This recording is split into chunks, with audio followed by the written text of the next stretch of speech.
She said, "You're the only one who comes when I'm falling apart." The words hung in the air, soft and raw, like a fragile promise between us. I hadn't expected to hear that tonight. Not from her. I sat on the worn leather couch in her small apartment, the dim light from the street lamp outside casting long shadows over the cluttered shelves. Her mid-40s face looked tired but honest, framed by a few streaks of silver in her dark hair.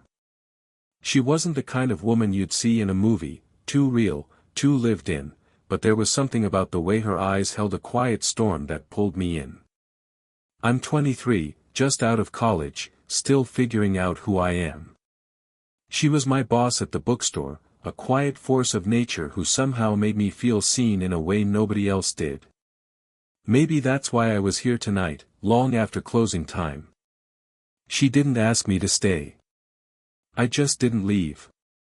There was an awkward silence between us. She toyed with the rim of her mug, avoiding my eyes. I wanted to say something, but words felt too clumsy to reach the space between us. Instead, I watched her breathe, slow and deliberate, like she was trying to keep some part of herself steady. Then she looked up, eyes locking with mine, and for a moment the world shrank to just us. The scent of her, something faintly floral mixed with coffee and something warm, wrapped around me like a secret. "You always come," she said, voice barely above a whisper. "Even when I don't ask." My throat tightened. "Because you let me." Her laugh was soft, almost like a sigh. "Maybe." I wanted to reach out, to close the gap between us, but my hands stayed on my knees, trembling just a little. She noticed. Her gaze softened, the usual guarded edge gone. It wasn't just attraction, that was obvious enough, but something deeper. A shared loneliness that neither of us admitted out loud. Outside, the rain began to tap gently against the window, a quiet rhythm that matched the beat of my heart. She stood and moved toward the window, watching the night fold over the city. "I don't usually let people in," she said, almost to herself. "But I'm here," I said, the words catching me by surprise. She turned slowly, and in that moment, vulnerability cracked through her usual strength. "You're the only one who comes when I'm falling apart," she repeated. I wanted to believe her. Wanted to believe I wasn't just a distraction or a mistake. Then, just as the silence stretched too thin, the sharp ring of the doorbell shattered the stillness. We both froze. Her eyes flicked toward the door, and I felt the weight of 1,000 unspoken questions settle between us. Who was out there? And what did it mean for whatever this, us, was becoming? I swallowed hard, heart pounding, as she moved toward the door, the distance between us suddenly charged with everything we hadn't dared say. The night was just beginning. She hesitated before opening the door, her hand resting lightly on the cold brass handle. I stayed where I was, watching the way her shoulders tensed, the faint tremor in her fingers. When she finally pulled the door open, there was no one there, just a folded envelope slipped under the welcome mat.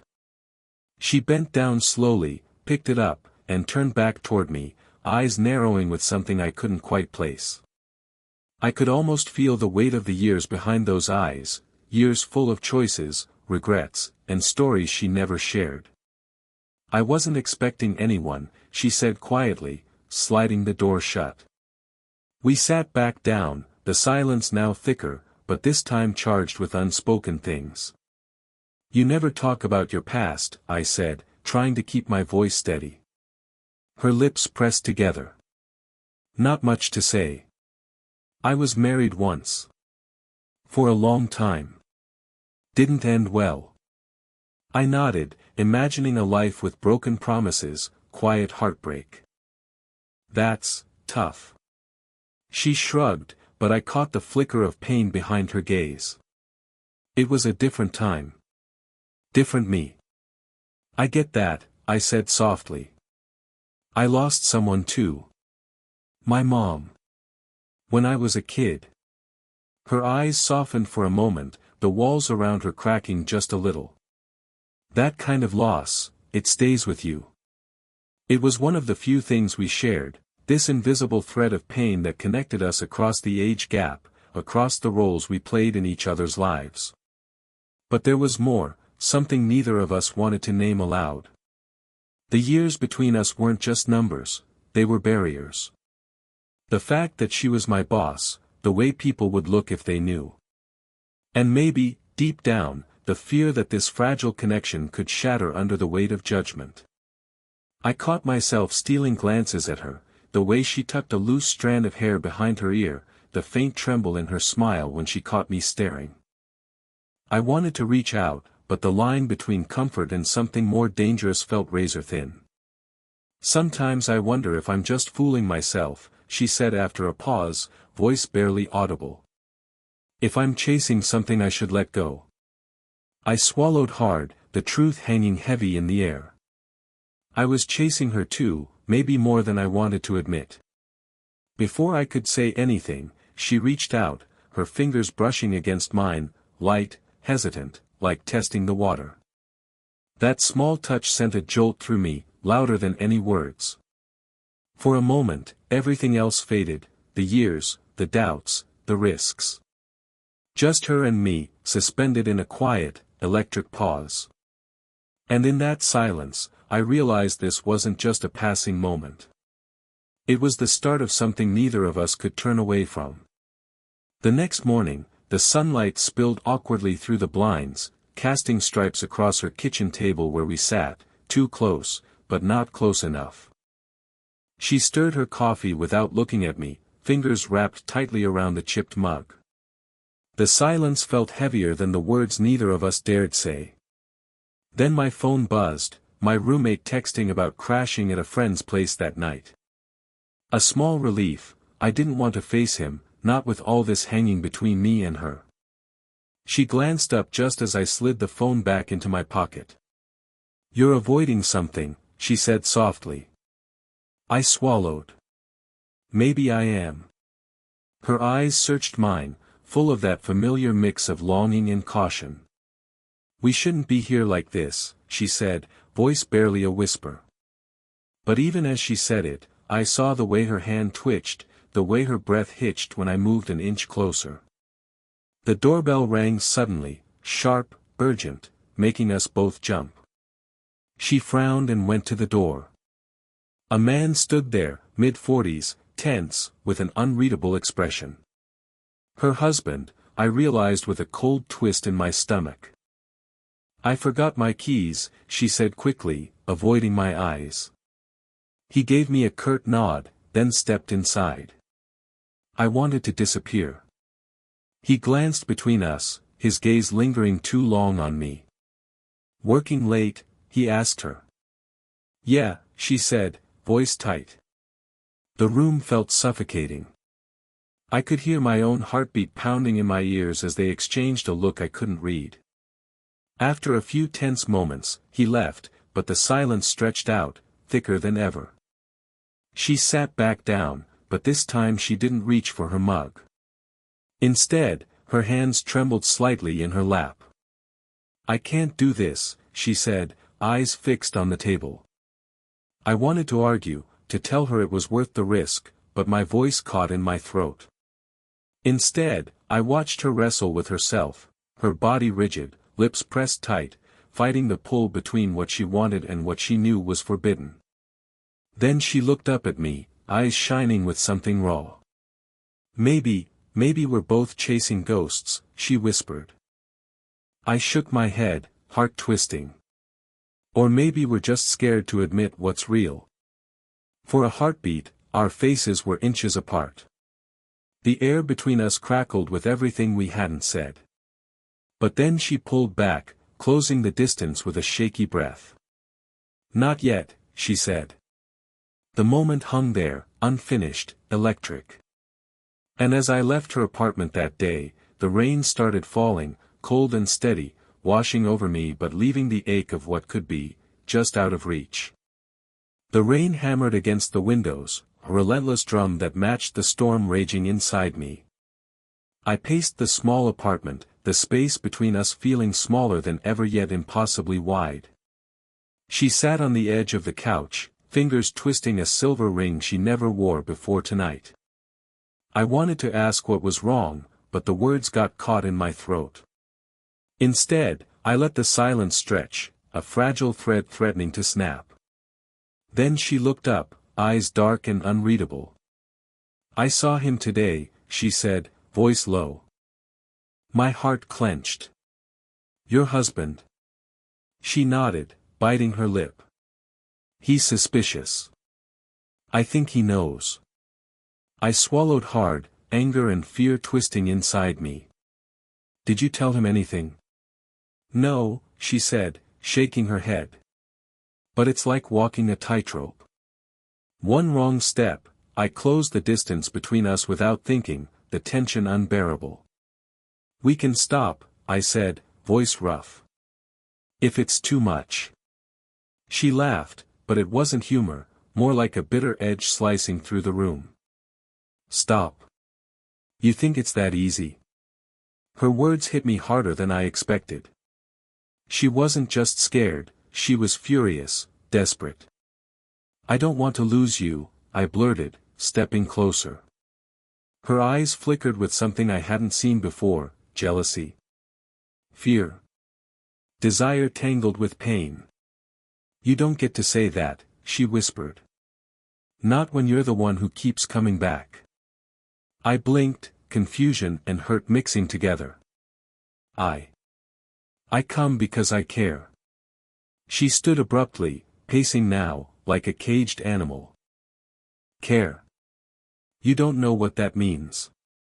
For a moment, everything fell apart, the walls, the distance, the carefully held control.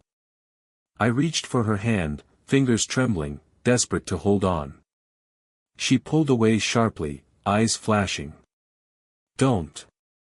Just don't." I froze, the rejection cutting deep. Then she paused, her breath shaky. "I'm scared," she admitted, voice cracking. "Scared you'll leave. Scared you'll regret this." The confession broke something inside me. I stepped closer again, slower this time. "I'm not going anywhere," I said, voice steady. Her lips parted, like she wanted to say more but couldn't.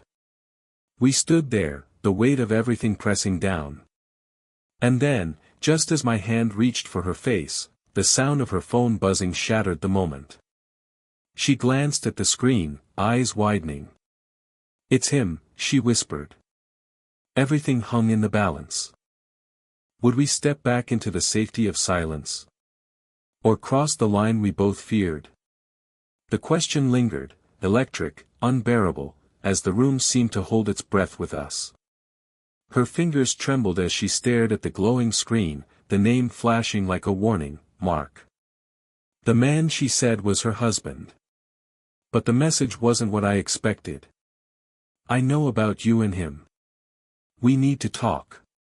My breath caught. "Who sent that?" She swallowed hard, voice barely audible. "Not Mark." My head spun. "Then who?" She hesitated, then looked away.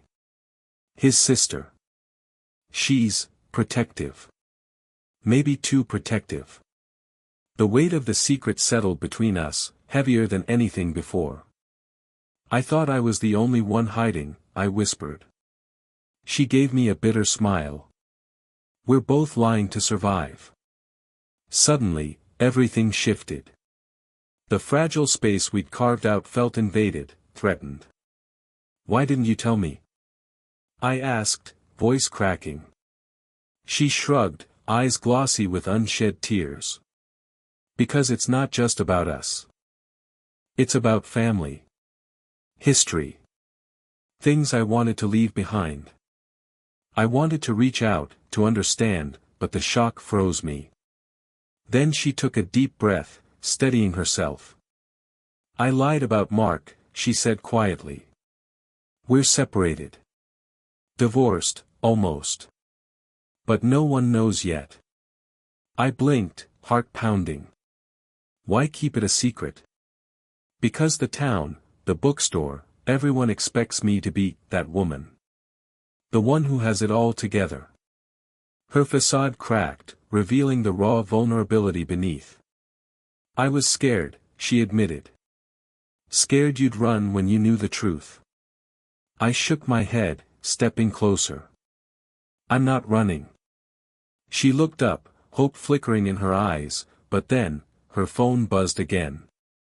This time, a different message: she's alone tonight. Watch her. Fear twisted inside me.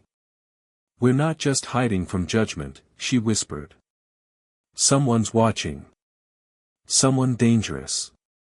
The risk wasn't just about us anymore. It was about survival. And in that moment, I realized our fragile connection had turned into something fierce and wild, too real to walk away from, even if it meant breaking everything else. Her hand found mine, gripping tight. We're in this together, she said. And just like that, the world we thought we understood cracked open, leaving us exposed to whatever storm was coming next. The room felt smaller than ever, the walls closing in as the tension between us reached a breaking point. Her eyes were wide, searching mine like she was trying to find the courage buried deep inside. I could see the weight she carried, years of silence, fear, and now, the reckless hope of something new. I can't keep pretending, she whispered, voice trembling. Not to myself, not to anyone. I stepped closer, heart pounding, the ache of everything unspoken settling between us. Then don't. She shook her head, tears spilling free. It's not that simple. There's a past that won't stay buried. People watching, waiting for me to fall. I don't care about any of that, I said, voice raw. I care about you. Her lip quivered, and for a moment, all the walls she'd built around herself crumbled. She reached out, fingers trembling, and traced the line of a scar on my hand, a scar I never mentioned but she somehow noticed. That scar, she said softly. You're more broken than I thought. I smiled weakly. You're not exactly whole either. We laughed then, a fragile, breathless sound that filled the room with a strange warmth. The truth was messy and imperfect, but it was ours. I don't know what comes next, she admitted, pulling me into a hesitant embrace. But I'm done running. I held her tight, feeling the tremble of her body against mine. We'll face it together, I promised. Outside, the rain had stopped, leaving a quiet stillness in its wake. As we pulled apart, our eyes locked, full of questions, fears, and something that felt like hope. Neither of us spoke, but the silence said everything. The future was uncertain, the risks real. But for the first time, we weren't alone. And in that fragile moment, that was enough. The months that followed weren't easy. There were moments when doubt crept in, when the past threatened to pull us apart like a tide too strong to fight. But there were also moments, small, quiet, fiercely beautiful, that made every risk worth it. We learned to navigate the unspoken rules, the sideways glances, the whispers that followed us. Her divorce became official, a complicated chapter finally closed. I moved out of my roommate's place and into a tiny apartment just down the street, close enough to be near her but far enough to keep some space. What surprised me most was how ordinary our love became. It wasn't fireworks every day or perfect scenes from a movie. It was coffee shared in silence, hands brushing as we passed in the kitchen, the way she'd watch me read late into the night, a soft smile playing on her lips. We weren't perfect. We fought, we stumbled, and sometimes the weight of what we'd been through pressed down on us like a heavy fog. But we showed up. For each other. Even on the days when it was hardest. One evening, standing on her balcony, the city lights shimmering below, she reached out and took my hand. You changed everything, she said softly. No, I replied. We changed everything. Together. I still carry the memory of that night, how real and fragile and alive we both were. How love didn't fix all the cracks but made them bearable. Maybe that's what it's really about. Not perfection. Not easy. But choosing each other, again and again, even when it's scary. Even when the world tells you not to. So, what about you? Did you enjoy this story? What kind of stories would you like to hear next? Because every love has its own journey, and I'm here to share them with you.